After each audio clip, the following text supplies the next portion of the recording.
வழக்குக்கு விலகுவது மனுஷனுக்கு மேன்மை. மூடனானவன் எவனும் அதிலே தலையிட்டுக் கொள்வான்.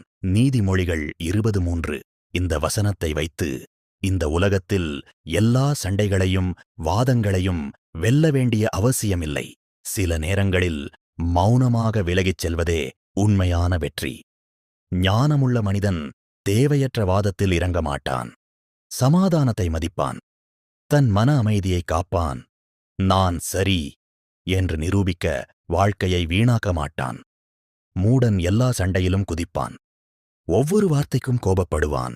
தகராறுதான் தைரியம் என்று நினைப்பான். ஆனால் முடிவில் மன அமைதியையும் மரியாதையையும் இழப்பான்.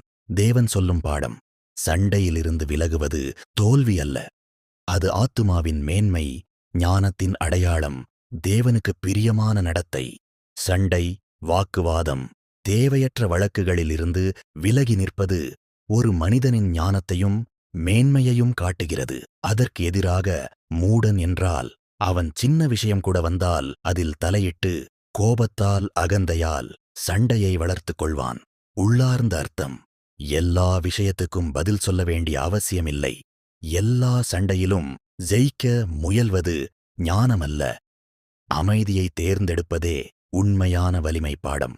சண்டையில் வெல்வதை விட சண்டையிலிருந்து விலகி நிற்பது தேவன் பார்வையில் பெரிய ஜெயம்.